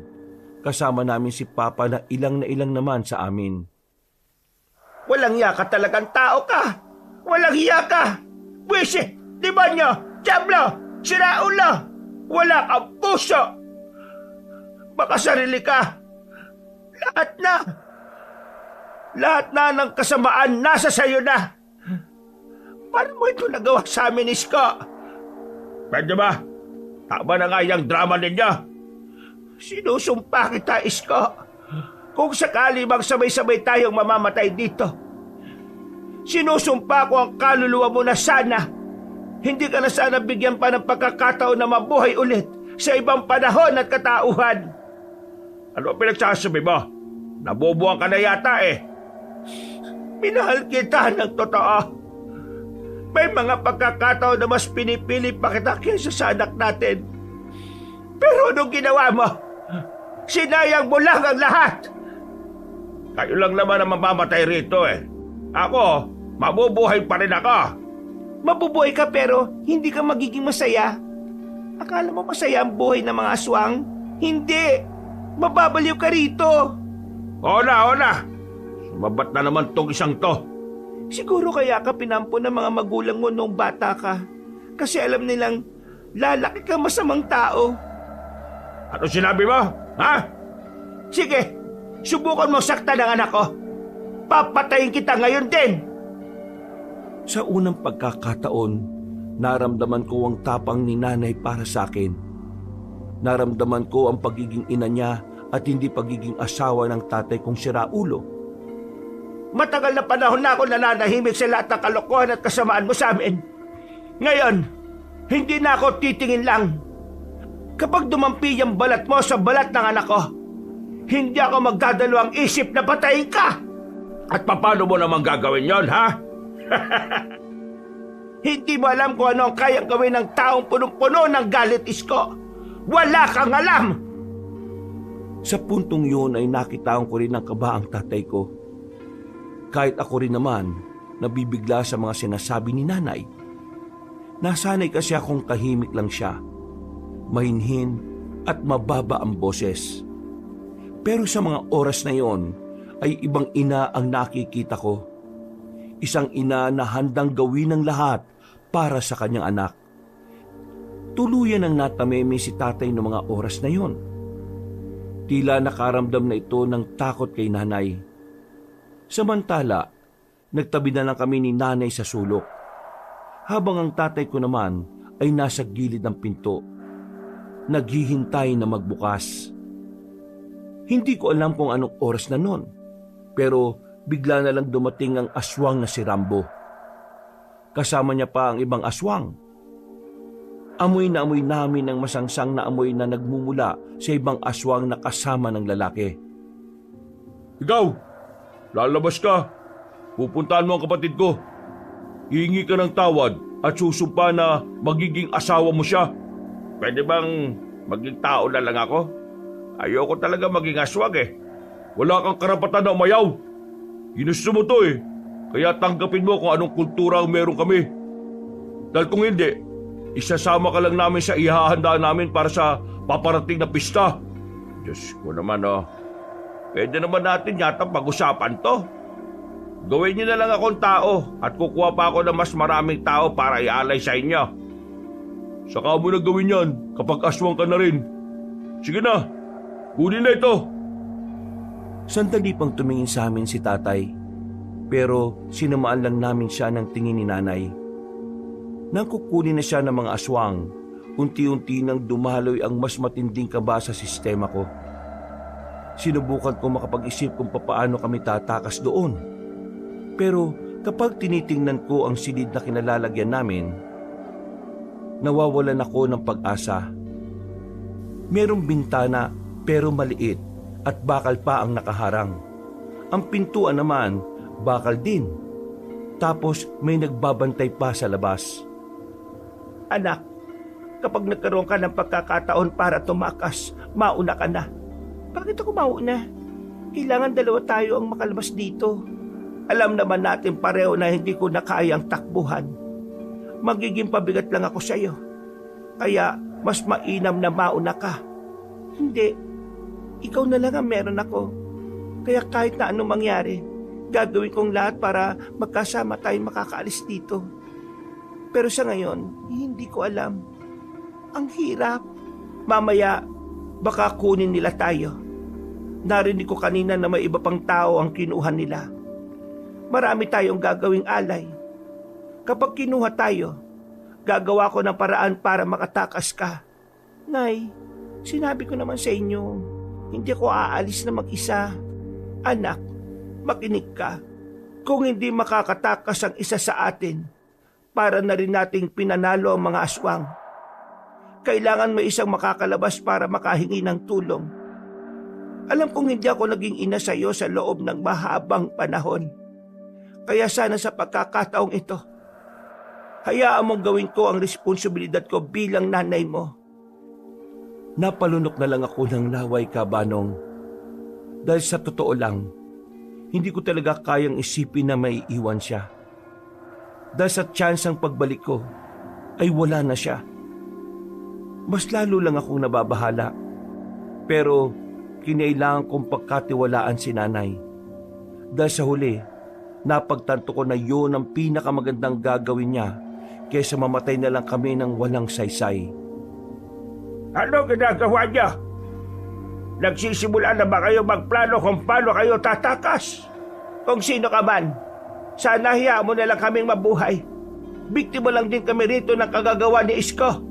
Wala kami kasalanan sa inyo. Nagmamakaawa ko sa iyo. Alam mo kasi, ganito yan. Maraming aswang dito sa atin. May masasama, may mga walang pakialam sa mga tao. At kami yon. Ang kaso nga lang, dinungisan ng asawa mo ang anak ko. Pero dahil meron kaming tradisyon at kulturang sinusunod, hindi namin siya papaslangin. Kapalit noon ay kayo. Hindi namin pwedeng sirain ang mga paniniwala namin para lang sa mga taong una pa lang ay sagabal na sa pamumuhay namin mga aswang. Ganito ba talaga mga aswang? Masasama? Siguro totoo yung kumakalat na balita na nangunguha kayo ng mga hayop, pati na rin ng mga tao. Totoo yan. Masasama kami. Hala nga mga kaluluwa namin. Kaya nga kahit na anong pagmamakaawa ninyo, wala na rin kayong mapapala. Nandito lang ako para sabihin sa inyong bukas ng gabi. Gagawin na namin kagaya namin ng matandang yon. Wala na kaming pakialam sa taong yon. Kahit gutay-gutayin nyo ang katawan, wala na akong pakialam. Kami, kailan nyo gagawing alay? Bakit ko naman sasabihin? Kapag sinabi ko, di mas lalo kayong gagawa ng paraan para makatakas. Bago lumabas sa matandang aswang na yon, tumingin pa siya sa akin ng nakakaloko. Makalipas lang ang ilang minuto, may dumating na naman na mga aswang at kinuha nila kami. Sa pagkakarinig ko, ay isasama na nila kami sa ibang tao na nakabilanggo doon. Habang kaladkad nila kami, napadaan kami sa parang kusina. Masuka-suka kami ni nanay, doon kasi niluluto ng mga aswang ang mga pagkain nila gamit ang karne ng mga tao. Nakikita rin namin na kung saan-saan lang nakalagay ang mga parte ng katawan ng mga taong kinarne nila. Hindi ako makapaniwala sa mga oras na yon. Akala ko dati sa mga palabas ko lang nakikita yon. Pero saksi kami mismo na pwede rin palang mangyari yon sa totoong buhay. Takbo! Nagulat na lang ako nang biglang sinipa ni nanay ang aswang na may hawak-hawak sa akin. Dahil sa lakas ng pagkakasipa ni nanay ay nabitiwan ako ng aswang. Sinamantala ko na ang pagkakataon, kumaripas ako ng takbo. Nang hahabulin naman ako ng isang aswang, nakita ko pang hinawakan ni nanay sa binti yun. Iyak ako ng iyak habang tumatakbo papalayo. Pero wala akong magawa dahil yun na lang ang tanging paraan para magkaroon kami ng pag-asa. Dahil sa madilim na rin ang ibang parte ng lugar, nakaalis ako nang walang nakakapansin. Narinig ko pa na naalarma na ang mga aswang dahil sa pagkawala ko. Habang ako naman, dali-daling tumakbo paalis hanggang sa makalabas na ako roon. Narating ko ang bahay namin. Dito ko napagtanto na malapit lang pala ang baryo ng mga aswang sa aming tinutuluyan. Hoy! Enteng! Ano nangyari? Bakit hindi na kayo bumalik? Tulungan mo ako. Kinuha kami ng mga aswang. Si nanay naiwan pa ron. Ako lang ang nakatakas. Gagi! O sige, pero sumama ka muna sa akin. Magpapasama tayo kay Balong. Wala na tayong oras. Nasa panganib ang buhay ni nanay. Oo, alam ko. Pero wala tayong magagawa kung dalawa lang tayong pupunta ron. Kailangan natin ng mga kasama. Huwag ka mag-alala. Si Balong at ang mga tsuhi namin, tutulungan nila tayo. Kahit na papaano ay lumiwanag ang pag-asa para sa akin. Agad kaming bumiyahe gamit ang motorsiklong daladala ni Enteng. Buti na lang talaga at saktong pinunta niya kami sa bahay dahil sa pag-aalala. Para sa akin, hulog ng langit si Enteng noong mga oras na yon. Oh, Ellen, buti naman at ligtas ka. Nasaan ang nanay mo? Naiwan siya sa lugar ng mga aswang. Ano? Inabutan ko siya na kararating lang sa bahay niya. Galing daw siya sa lugar ng mga aswang, Insan. Insan, yung lugar daw ng mga aswang, malapit lang din doon sa bahay nila. Sige. Kukontakin ko kagad sila, Tiyo. Ililigtas natin ang nanay mo. Marami ding bihag doon. Gagawin silang handog kapag araw na ng piyesta sa kanila. Hindi nagsayang ng oras si Balong. Agad niyang kinausap ang mga tsuhin nila. Kalahating oras lang, dumating ang mga tiyo nila na armado na. Para silang mga rebelde na handang sumabak sa labanan. Meron pa nga mga panyo sa noo. Huwag kayong mag-alala. Ito mga tsuhin ko, mga dati silang army. Kaya marurunong ang mga yan. May liligtas nila ang nanay mo. Enteng, dito ka lang. Bantayan mo si Ellen. Gusto kong sumama. Nag-aalala ko kay nanay eh. Hindi na. Kami na lang. Ituro mo na lang kung saan. Kami na ang bahala. Hindi ka pwedeng sumama. Pasensya na pero mas makakagalaw kami ng maayos kung wala kaming inaalala na iba. Ellen, tama siya. Dito ka na lang. Ipagdasal na lang natin na sana maging matagumpay sila sa pagsagip sa nanay mo at sa iba pa. Pero magtiwala ka sa amin. Napatango na lang din ako noon, Kabanong. Napagtanto ko na magiging pabigat lang ako kapag sumama pa ako sa kanila. Umalis sila at kaming dalawa na lang ni Enteng ang natira sa bahay ni Balong. Kung kailan nasa panganib ang buhay ko, saka pa nawalan ng tao sa kanila. Kahit kasi kasama ko si Enteng, hindi pa rin mapalagay ang kalooban ko. Ellen, pwedeng umidlip ka muna. Alam kong pagod ka na eh. Hindi ako makakatulog hanggat hindi sila nakakabalik na kasama si nanay. Hindi ako makakatulog nito. Ikaw ang bahala. Pero, anong itsura ng lugar ng mga aswang? Magulo, mabaho, lahat na nandun nakakatakot. Ang kusina nila, nagkalat ang mga karne ng tao. Ang mga parte ng katawan, makikita mo lang sa kung saan-saan. Masusuka ka kapag nakita mo ron mismo. Ramdam ko takot mo, Ellen. Huwag ka mag-alala. Hindi kita pababayaan dito. Ngumiti na lang ako sa kanya ng pilit. Pero ang totoo, walang puwang sa kalooban ko ang pagiging matatag ng oras na yon. Maya-maya'y may narinig silang kalusko sa gilid-gilid. Ano yun? Shh! Huwag ka maingay. Muli na namang nabuhay ang kilabot sa sistema ko, Kabanong. Naramdaman ko na naman ang presensya ng mga aswang. Kaya naman, dinampot ko kagad ang nakita kong bote sa gilid. Si Enteng naman, kinuha agad ang itak. Magandang gabi. May tao ba dyan? Malamang meron. Kaya nga ako nandito eh. Hindi kami sumasagot. Nasa likuran lang ako ni Enteng.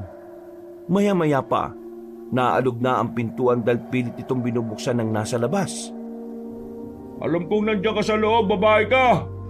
Amoy na amoy kita. Akala mo siguro porque nakatakas ka eh, hindi na kita mahahanap. Sa aming mga aswang, ako may pinakamabangis na pang-amoy. Kaya walang kwenta yung pagtatago mo dyan. Kung ako sa'yo, lumabas ka na dyan. dahil hindi pwedeng kulang ang handog ng tatay mo. Manahimik ka! Hindi mo makukuha ang babaeng to. Mahal to ng pinsan ko, no? At ang sabi ng pinsan ko, patapos lang ang lahat ng ito, liligawan niya to. Kaya hindi to pwede mapunta sa'yo. Ano ka ba? Ano ba pinagsasabi mo? Ay, sorry. Nadulas lang ako. Nakakatuwa naman dahil may pag-iibigan pa pala ako mahahadlangan. Pero wala akong pakialam. Gigibay ko na tong pintuan na to. Gibain mo! Gigibain ko rin ang mukha mo! Mas lalo pang lumakas ang pag-alog sa pintuan. Hanggang sa ilang sandali lang ay tuluyan na nga itong nagiba. Bumungad sa amin ang isang lalaking matangkad. May nakakalokong ngiti. Namumula ang mga mata at kulubot ng bahagya ang muka. Ellen, sa likod ka lang. Tumakbo ka kagad kapag nahawakan ko siya, ha? Kuha mo. Kakayanin mo ba siya? Wala ka bang tiwala? Hoy, lalaki. Bigyan mo sa akin ang babaeng yan. Kung ayaw mong pati ikaw karnihin ko. Dami mo namang salita. Gawa agad! Sus! Noong mga oras na yon, alam kong pinipilit lang ni Enteng na maging matapang. Nararamdaman ko sa boses niya na natatakot din siya. Pero nagulat na lang ako nang bigla niyang lapitan ng lalaking aswang. Tinaga niya yon ng hawak niyang itak. Ang kaso nga lang, nahawakan ng lalaki ang kamay niya at naagaw ng walang kahirap-hirap ang itak. Lakas naman ang loob mong lampa ka. Sinuntok ng aswang na yon si Enteng. Agad na natumba si Enteng at nawala ng malay. Muli, nakaramdam na naman ako ng kawalan ng pag-asa. Lalo na na makita ko ang tingin ng lalaki. Ngiting tagumpay. Ngiting hindi na niya ako pakakawalan. Makulit ka. Atay ka ngayon. Wag! Anong wag? Ayaw mo mamatay ang isang to? Sasama na ako sa'yo. Huwag mo na siyang saktan. Wala naman laban yan eh. Nakita mo naman na lampa, di ba? Walang binatbat yan sa'yo. Mabuti naman at alam mo. Halika na, bago pa uminit ang ulo ko. Marana akong naglakad sa kanya. Bawat hakbang ko ay parang hinaatid ko na naman ang sarili ko sa impyerno. Nang mahawakan na niya ako sa braso, naramdaman ko na naman ang lamig ng kamay niya. Bagay na nakakadagdag sa kilabot ko. Alam mo bang dahil sa ginawa mo, nagalit ang tatay ko? Pag-iinitan niya ang nanay mo. Wala siyang kasalanan. Huwag niyo siyang paghirapan. Huwag mo sabihin sa akin yan. Doon kay Airpat. Kung ako lang masusunod, pinakain ko na sa sigbin niyang nanay mo eh. Buti na lang mabait ako. Hinilan na niya ako palabas. Maigpit ang pagkakahawak niya. Kahit tangkain kong tumakbo ay hindi rin ako magtatagumpay. Kung hindi lang sana sira ulong tatay mo, di sana... Walang yaka. Bitiwan mo ko. Pagharap ni Rambo sa likuran, tinamaan ito ng taga sa bandang leeg. Agad na sumirit ang dugo ng aswang. Gumewang-gewang ito. Sinamantala naman ni Enteng ang pagkakataon para kunin ako. Sabay kaming tumakbo ng mabilis. Hindi ko na alam kung namatay ba o hindi ang aswang. Ang nasa isip na lang namin noon ay kailangan naming makalayo. Teka. Penga muna. Itihingal na ako eh. Akala ko hindi ka na magigising. Ano ka ba? Acting lang yun. Hoy, ikaw narinig ko mga sinabi mo kanina. Ano ka ba? Acting lang din yun. Para di ka naman niya saktan. Pero salamat Muntik na ako ron. Sana naman napuruan ko siya. Putik na yan. Hindi talaga ako mananalo dun eh. Parang kakaibang aswang yun. Ano nang susunod natin gagawin ngayon? Aba, hindi ko rin alam. Lahat sila, Tio, kasama ni Balong eh. Huwag ka mag-alala. Gagawin ko makakaya ko para hindi ka makuha ng mga aswang. Maraming salamat, Enteng Nadadamay ka pa dahil sa akin. Naku, ngayon ka pa yata nahiya Halos kalahating oras din kaming nakatago sa gilid ng truck. Nang masiguro naming hindi na kami nasundan ng lalaking aswang, agad na rin kaming lumabas. Ang unang pumasok sa isipan namin pumunta sa bahay nila Enteng. Marami kasing tao roon. Nagbabaka sakali kami na matutulungan nila kami. Ang kaso nga lang, naglalakad pa lang kami papunta doon. Bigla na lang kaming sinalubong sa kalsada ng aswang na tinakasan namin. Galit na galit siya sa puntong yon. Nakahawak siya sa leeg niya. Ang kapal ng mukha mong gawin sa akin yon! Papatay kita! Papatay kita! Ellen, alam na, takbo kagad! Hindi kayo makakatakbo sa akin! Hindi! Agad na lumapit sa amin ang aswang na yon. Dinamba niya si Enteng. Hindi naman nagpatinag si Enteng at pinasiwas niya ang hawak na itak.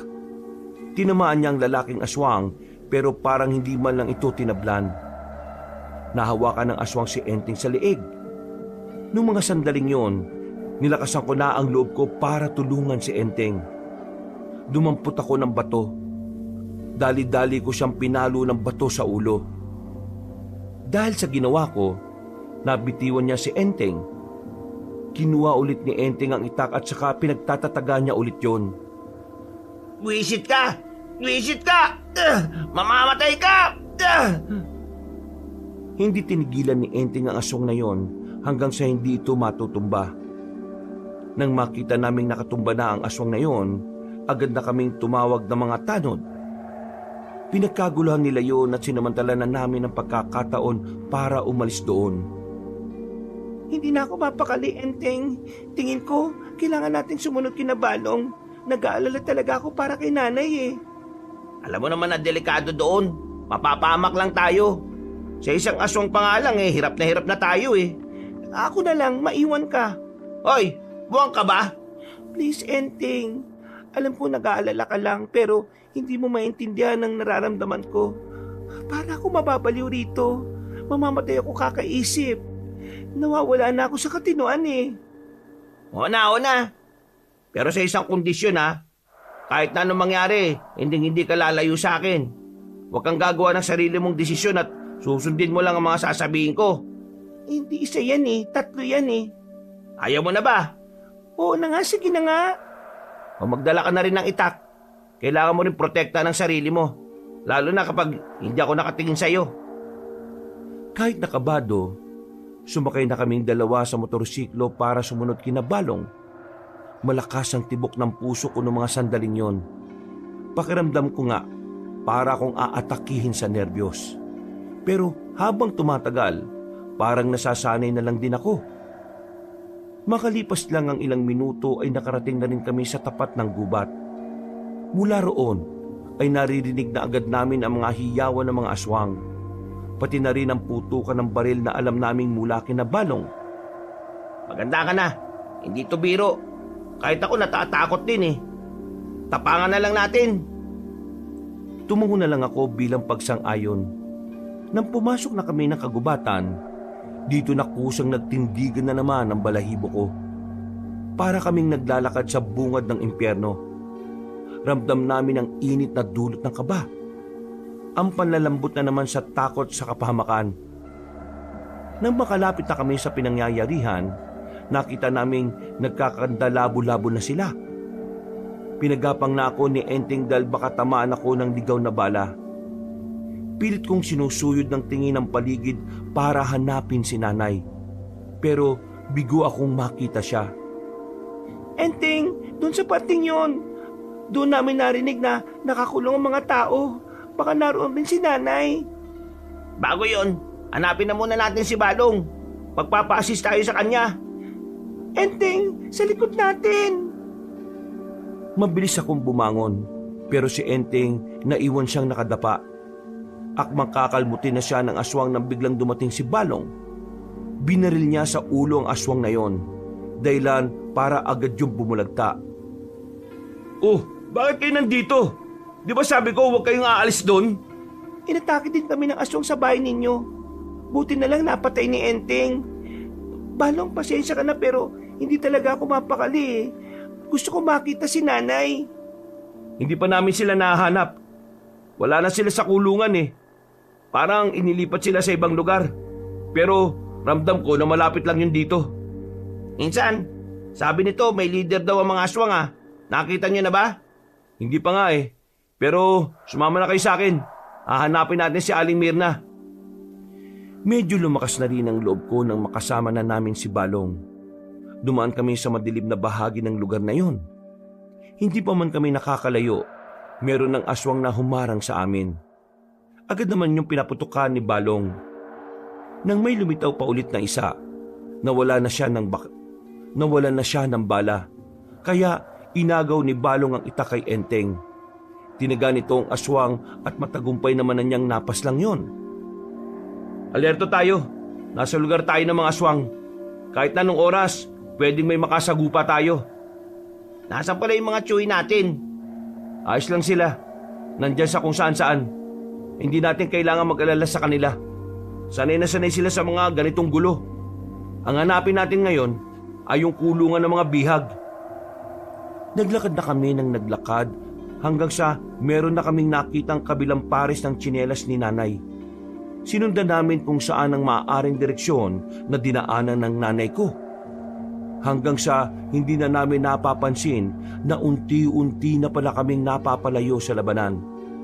Masukal na ang lugar na napuntahan namin. Dahan-dahan lang Sumenya si Balong na huwag kaming lalapit agad. Naramdaman kasi namin na may gumalaw sa likuran ng puno. Nakahanda ang itak namin. Nang sumenyas na si Balong, saka namin nilapitan ng likuran ng puno. Nakita namin doon si Nanay. Nakaupo habang yakap ang sariling tuhod. Takot na takot. Hindi alam ang gagawin. Naiyak kagad ako. Lalo na nang mataranta siya at akalaing mga aswang kami. Nay, ako to si Ellen, yung anak mo. Ellen, anak. Diyos ko, buti naman at ligtas ka. Huwag na kayo matakot, Nay. Aalis tayo rito. Kailangan na po natin bilisan. Baka, Insan, paparating na sila. Insan, sige, samahan mo sila. Ano naman ang gagawin mo? Pampira naman to. Magpapahabol ako sa kanila. Iibahin ko ang direksyon nila para hindi kayo maabutan. Dali na! Pero delikadong gagawin mo, baka mapahamak ka. Sige na! Mas magiging masaya ako kapag nakaligtas kayo mag-ina. Tara na, Ellen. Alam niya ginagawa niya. Hindi na lumingon pa si Balong. Tumakbo na siya pasalubong sa mga aswang. Habang kami naman ay agad na ring umabante. Nagmamadali naming tinawid ang malakas na ilog. Buti na lang at meron kaming lubid na nakapitan doon. Aling Mirna, ayos ka lang? Naninigas ang binti ko. Gilid muna, gilid! Sandali muna naming hinilot ang binti ni Nanay. Nang mawala ng pulikat niya ay ipinasa na siya ni Enteng sa likod. Sa hindi inaasahang pagkakataon, nakasalubong namin ang tatay kong si Raulo. Napatigil kami. Agad ko namang itinutok kay tatay ang hawak kong itak. Hindi, wala akong gagawin masama.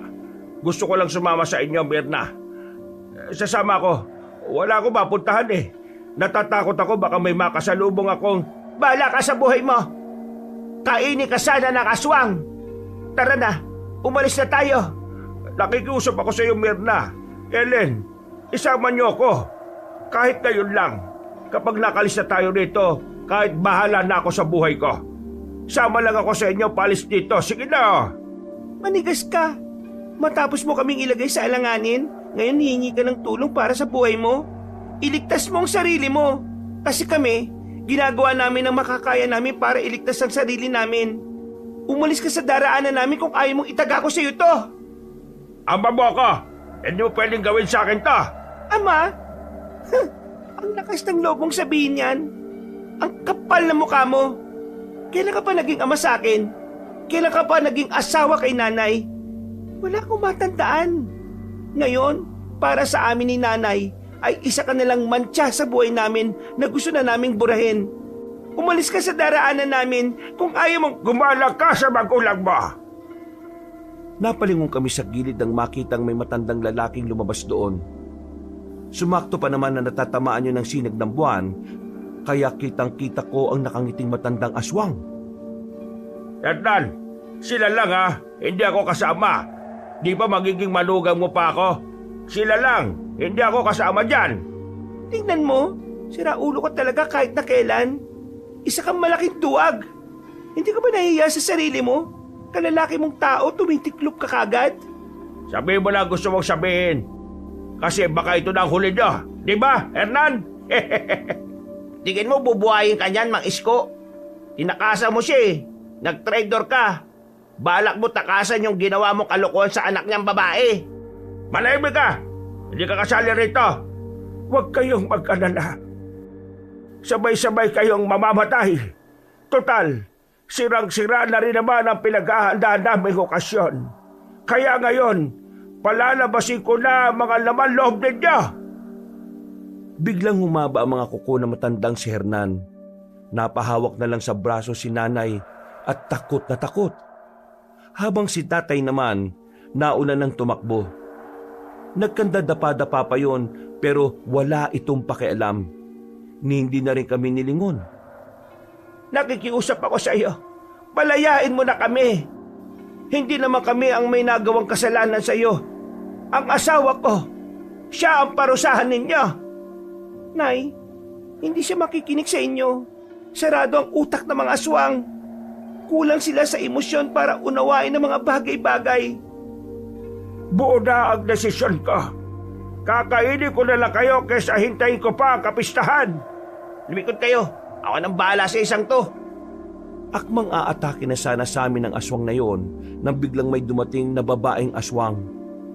Binangga niya ang matanda. Nalalaki naman ang mata na matandang aswang nang makita ang babae.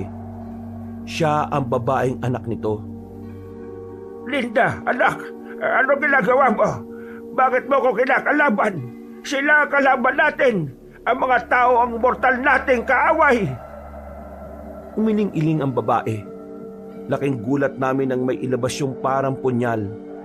Pinukol ng babae ang patalim patungo sa ama niya.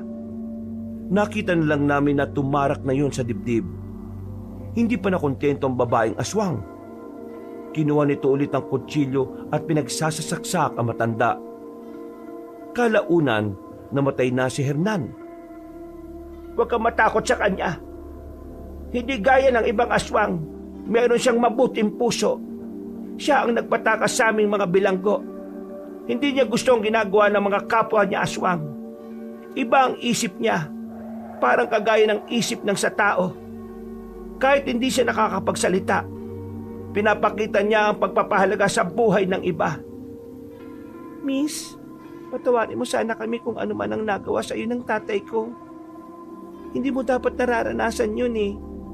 Maraming salamat din sa ginawa mong pagliligtas sa amin.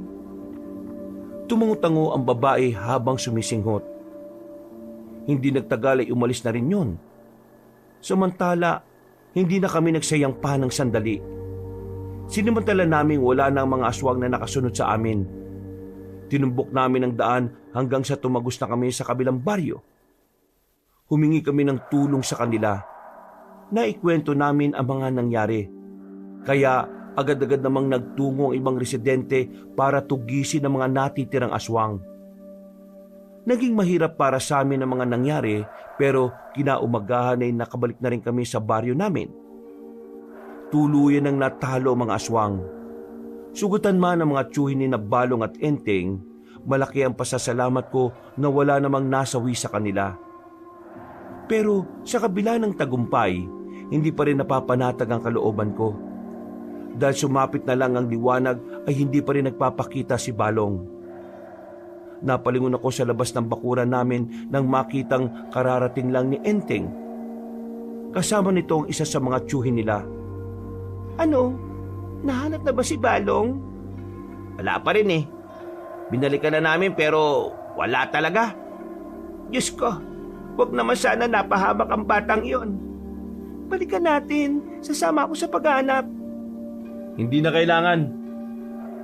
Sabay-sabay kaming napalingon nang marinig ang boses ni Balong. Nakahinga ako ng maluwag nang malaman na ligtas siya. Pero may mangilan-ngilang sugat. Salamat naman sa Diyos at ligtas ka. Kung akala ko may nangyari ng masama sa iyo. Nung hinabol ako ng mga aswang, nagpatangay lang ako sa agos ng ilog. Napadpad ako sa kung saan. Buti na lang may nakakita sa akin. Kaya natulungan nila ako. Akala ko talaga bibili na ako ng kape at biskwit para sa lamay mo eh. Diyos ko, ang dami mong sugat. Halika rito, gagamutin natin yan. Enteng, kunin mo nga mga panggamot sa loob. Ginamot ni nanay si Balong. Pagkatapos ay lumipat na muna kami sa bahay nila. Habang sinusubukan naming makarecover sa mga nangyari, tinutulungan naman nila kami na makabangon. Wala na kaming naging balita sa babaeng aswang na tumulong sa amin. Ang pagkakaalam ni Balong, umalis na yon sa probinsya namin. Samantala, nakaligtas din ang ama kong si Raulo. Totoo nga talaga ang kasabihan na matagal mamatay ang mga masasamang damo. Sa dami kasing nangyari, nakabalik pa siya ng baryo nang hindi man lang nasusugatan. Berna! Ellen! Lumabas na kayo dyan! Bumalik na kayo sa bayan at magsimula na tayo ulit! Kalimutan na lang natin ang mga nangyari! Ay! Nasa kalagitnaan kami ng hapunan noon nang marinig namin ang tatay ko. Lumabas naman kami para harapin siya at kausapin. Isko, wala na kaming pakialam sa iyo. Mamuhay ka na mag-isa. Kasi yun naman ang gusto mo noon pa, di ba?